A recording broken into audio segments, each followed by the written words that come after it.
எல்லோருக்கும் வணக்கம். இது உங்கள் V1 மீடியா. இன்னைக்கு நாம எங்க வந்திருக்கோம்னா, ஈரோடு மாவட்டம் காங்கேயம்பாளையத்துக்கு பக்கத்தில் இருக்கிற நட்டாற்றீஸ்வரர் கோயிலுக்கு வந்திருக்கிறோம். எங்களுடைய வீடியோ உங்களுக்கு வந்து சேர எங்களுடைய வீடியோவை லைக் பண்ணுங்க, கமெண்ட் பண்ணுங்க, ஷேர் பண்ணுங்க.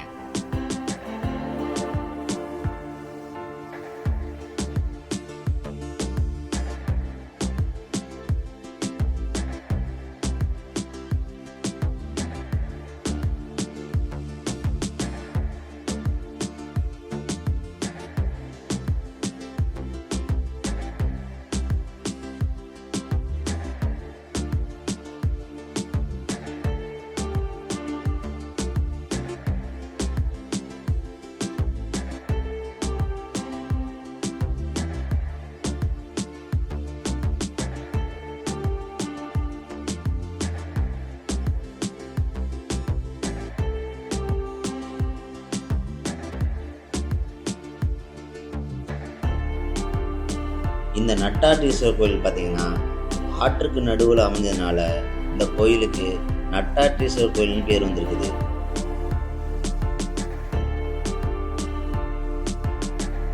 இந்த கோயிலுக்கு ஒரு 10 வருஷத்துக்கு முன்னாடி எல்லோருமே படகு மூலமாக வந்துட்டு இருந்தாங்க.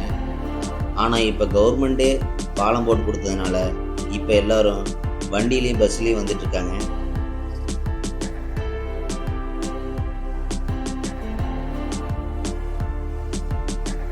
இப்போ நம்ம பார்த்துட்டு இருக்கிறது முதலாம் ராஜேந்திர மன்னர் காலத்தில் செய்தின கல்வெட்டை பார்த்துட்டு இருக்கிறோம்.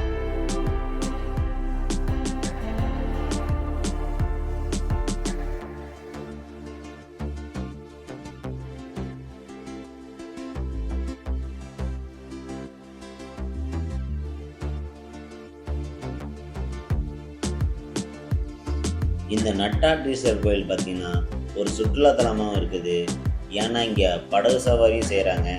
இந்த படகு சவாரி செய்கிறதுக்கு தலைக்கு 50 ரூபா வசூலிக்கிறாங்க.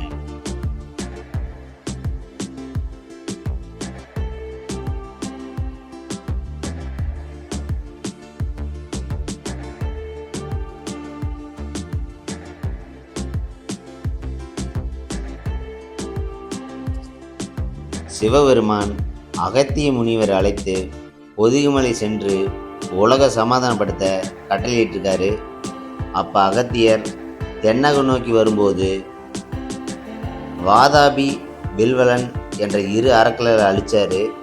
அதனால் பார்த்திங்கன்னா அசுரகத்தி தோஷம் பிடிச்சிருக்குது. அதனை நீக்க பார்த்திங்கன்னா காவிரி ஆற்றின் நடுவில் ஒரு குன்றில் மணலில் லிங்கம் செஞ்சு பூஜை செஞ்சுருக்காரு அகத்தியர்.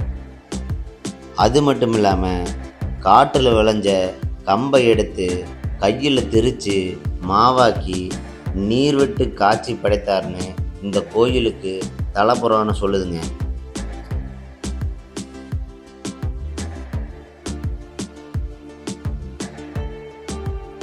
இந்த கோயிலோட சன்னதிகள் அப்படின்னு பார்த்தா அகதீஸ்வரர் என்கின்ற நட்டாற்றீஸ்வரர், நல்லநாகி என்கின்ற அன்னபூரணி, தகப்பன் சாமி என்கின்ற முருகர், காவேரி கண்ட விநாயகர்.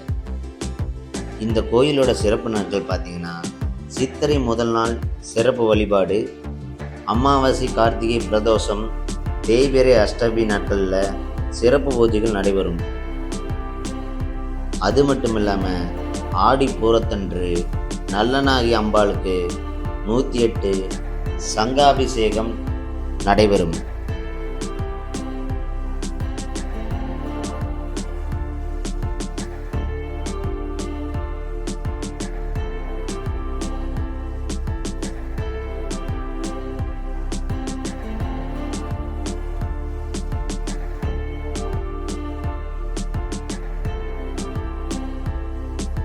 இந்த கோயில் தலம் பார்த்திங்கன்னா 2 நிலையில் இருக்குது. சிவன் பார்த்திங்கன்னா மேல் தளத்திலும், நல்லநாயகி அம்மாள் பார்த்திங்கன்னா கீழ்த்தளத்திலும் இருக்கிறாங்க.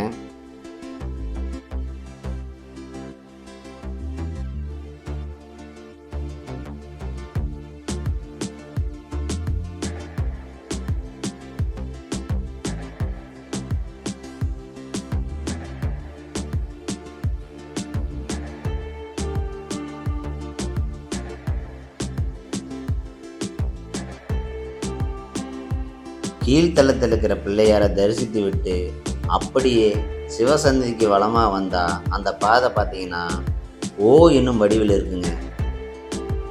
அப்படியே கீழ்த்தளத்தில் இருக்கிற அம்பாளை தரிசித்து விட்டு முருகன் சன்னதி அடைஞ்சோம்னா அந்த பாதை பார்த்தீங்கன்னா இம் வடிவில் இருக்கதா சொல்கிறாங்க. ஆக மொத்தம் இந்த தலம் பார்த்தீங்கன்னா பெர்ணவ வடிவில் இருக்கிறதா சொல்லப்படுதுங்க.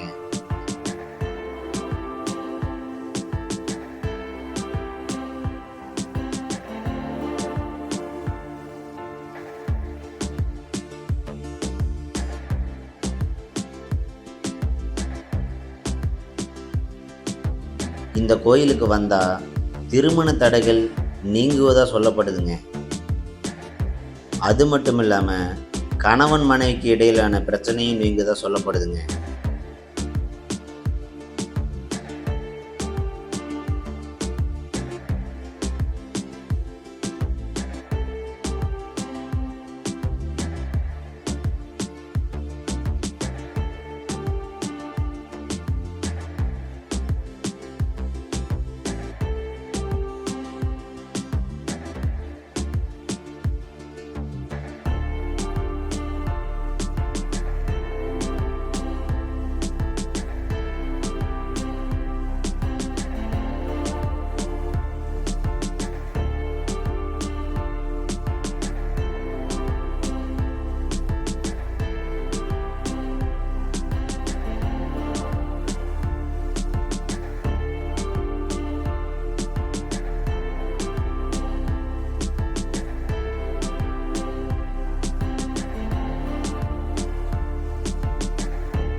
மீண்டும் உங்களை மற்றொரு பதிவில் சந்திக்கிறோம். நன்றி.